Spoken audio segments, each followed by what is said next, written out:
What's a boat doing in the middle of a desert? It's a question that has baffled archaeologists for decades.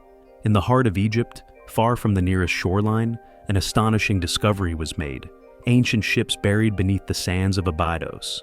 These vessels weren't mere models or remnants. They were full-sized, seaworthy ships that predate the Great Pyramids by centuries. Who built them? Why were they placed so deliberately in the desert? And what secrets do they hold about the seafaring capabilities of ancient civilizations? Join us as we uncover the mystery behind these forgotten fleets. The discovery at Abydos began in 1988, when a fierce desert storm swept across one of Egypt's oldest archaeological sites near the region. As the sands shifted, they revealed something completely unexpected: wooden beams protruding from the ground, hollowed out and weathered by time. For years, this strange find remained a mystery. It wasn't until an American archaeological team returned to the site in 2000 that things took a dramatic turn. What they uncovered would change history. Buried beneath the desert were the remains of a massive fleet of 14 ancient boats, each about 70 feet long, lying side by side, perfectly parallel to one another. These weren't models or decorative objects. They were full-size ships. The wood, though degraded and riddled with termite damage, was still preserved well enough for scientists to extract samples. What they found was shocking. Radiocarbon dating revealed that these ships were nearly 5,000 years old, making them the oldest fleet ever discovered. Their age placed them at least 500 years before the construction of the Great Pyramids at Giza. But how did such massive ships end up buried deep inland, miles away from the Nile's current course? Initially, scholars believed that these vessels once floated on the banks of the mighty river. Yet, further studies debunked that theory. The Nile had never flowed close enough to this burial site. Even more curious, if these boats had been docked on a riverbank, their positioning would have been haphazard. Instead, they lay neatly aligned, as if intentionally arranged. Excavations revealed that each ship rested within its own mud brick vault, a chamber designed to house it perfectly. These enclosures were about a third the size of a tennis court, with mud brick walls lined with over 120 boat drawings, carefully painted on whitewashed surfaces that had somehow survived the ages. Though local villagers and early explorers had known of the site's existence for over a century, it wasn't until the 21st century that the true significance of the Abydos boats was understood. Their deliberate placement, their scale, and their craftsmanship spoke of a civilization capable of remarkable engineering feats. These ships were not just buried, they were entombed in a manner strikingly similar to how pharaohs were buried with treasures for the afterlife. The significance of the Abydos fleet goes far beyond just another archaeological find. It rewrote a crucial chapter in our understanding of ancient Egyptian engineering and shipbuilding. Prior to this, most evidence of Egyptian ships came from small wooden models found in tombs, like those discovered in King Tutankhamun's tomb, where 35 miniature boats offered insights into nautical life. But models can only tell so much. The ships at Abydos were the real deal, seaworthy vessels capable of transporting dozens of rowers across water. These weren't primitive rafts or dugout canoes either. Unlike earlier boats made from hollowed-out tree trunks or bundled reeds, the Abydos fleet was crafted from planks lashed together, a shipbuilding technique that marked a significant technological leap. This method, known as shell-first construction, was rare at the time and suggests a far more advanced understanding of maritime craftsmanship than previously believed. But perhaps the most astonishing detail was the wood itself. There are no forests in Egypt's desert. The nearest source of quality timber, specifically cedar wood, was Lebanon, hundreds of miles away. This means the builders of the Abydos fleet had not only the resources but also the logistical capability to import massive quantities of timber across great distances. Such an enterprise would have been reserved for the elite of society, likely the pharaoh himself. The arrangement of the ships, each resting in its brick-lined chamber, adds another layer of mystery. These vaults weren't simple pits. They were carefully designed enclosures, almost ceremonial. The walls were adorned with intricate boat drawings, reinforcing the significance of these vessels. Their placement, construction, and materials suggest they were never intended for regular use. Instead, they were purpose-built, likely symbolic and possibly ritualistic. A fleet designed not for earthly waters, but for a voyage beyond life.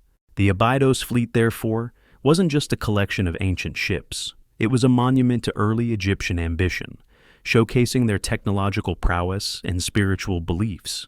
To truly understand why these monumental ships were buried in the desert, we have to step into the spiritual world of ancient Egypt. In their belief system, life didn't end with death, it transformed. And to journey into the afterlife, one needed a vessel worthy of the gods. Central to this belief was Ra, the Egyptian sun god, who sailed across the sky during the day and navigated through the underworld at night aboard a solar boat. The pharaoh, seen as the earthly embodiment of Ra, was expected to follow the same cosmic journey after death. Thus, for the pharaoh to be reborn each morning, just like the sun, he too required boats for the afterlife. This is where the Abydos fleet takes on its deeper meaning. These ships weren't mere tools for earthly travel. They were vehicles of spiritual passage, crafted to accompany the pharaoh's soul on his eternal voyage. Their burial near Abydos, a sacred city associated with Osiris, the god of the afterlife, strengthened this symbolism. The boat's orientation, perfectly aligned and meticulously arranged, echoed the order and harmony Egyptians believed governed both the cosmos and their society. Even Khufu's solar boat, discovered beside the Great Pyramid centuries later, followed this tradition, providing the pharaoh with transport for the next world. Yet despite their grandeur, scholars remain unsure whether the Abydos boats ever touched water. They may have been used in ceremonial processions or built purely for symbolic purposes. Either way, their construction demonstrates not only remarkable craftsmanship, but a deep spiritual commitment and an effort to ensure that Egypt's rulers could traverse the mysterious waters of eternity, just as they once ruled the Nile. The Abydos fleet is just one of many jaw-dropping examples of ancient Egyptian ingenuity. Across the sands of Egypt, other technological feats continue to amaze modern scientists and historians alike. One of the most remarkable is the solar boat of Pharaoh Kufu.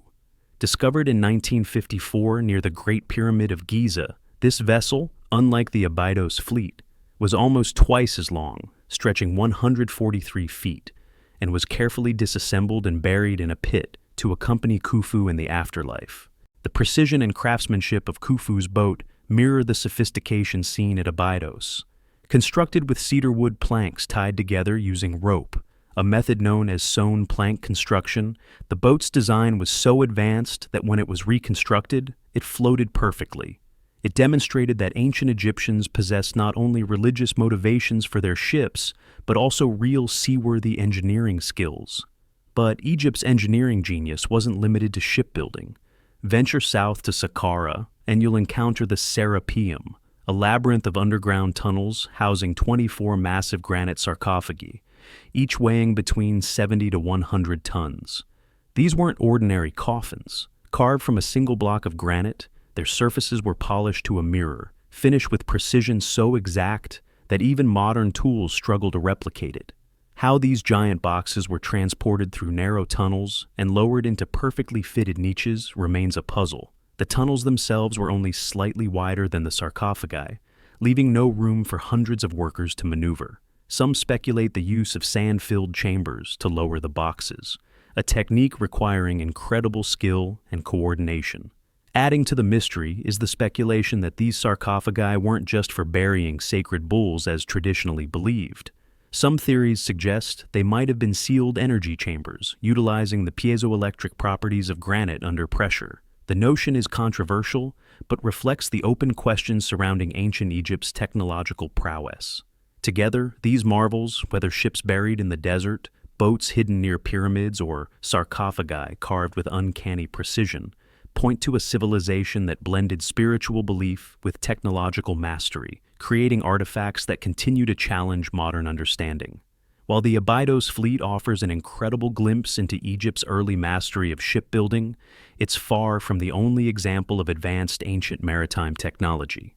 Across the world, other civilizations built remarkable vessels, raising the question, did these cultures develop seafaring independently, or was there a transfer of knowledge across distant lands? Take, for example, the Viking longships of Scandinavia, sleek, fast, and designed to navigate both open seas and shallow rivers. These vessels appeared thousands of years after the Abydos fleet, yet their construction shows an advanced understanding of hydrodynamics and ship stability. The Vikings used overlapping planks, known as clinker-built construction, allowing flexibility and strength in rough waters. Further back in time, the Phoenicians, renowned traders of the ancient Mediterranean, mastered shipbuilding techniques that enabled them to sail beyond the Straits of Gibraltar, possibly even reaching as far as the British Isles and West Africa. Their sturdy merchant ships were equipped with a central keel, improving stability during long voyages. In the Pacific, the Polynesians developed double-hulled canoes capable of traversing thousands of miles between islands, using only the stars, ocean currents, and bird flight patterns.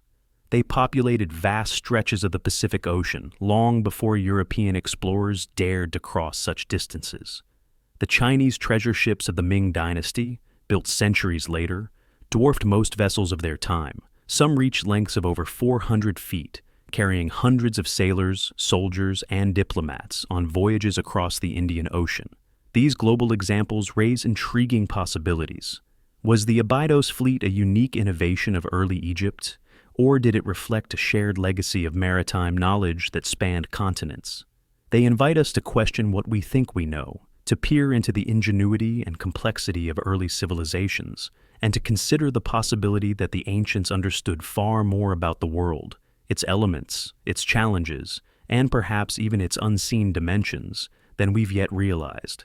The fact that the Abydos fleet was buried so deliberately and with such precision suggests that these ships were never just tools, they were symbols, part of a cosmic narrative where the pharaoh wasn't simply a ruler, but a divine being undertaking a celestial voyage.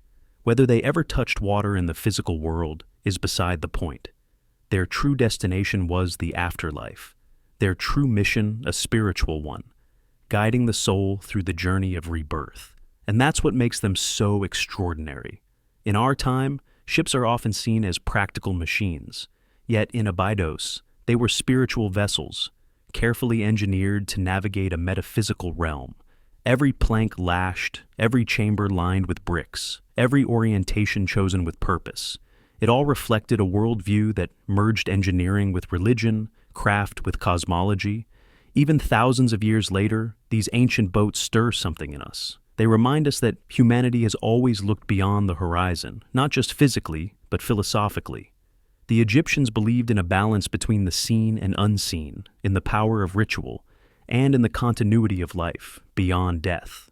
And they channeled those beliefs into their engineering, creating marvels like the Abydos fleet, the solar boats, the Sarapium sarcophagi, and the lost city of Aten.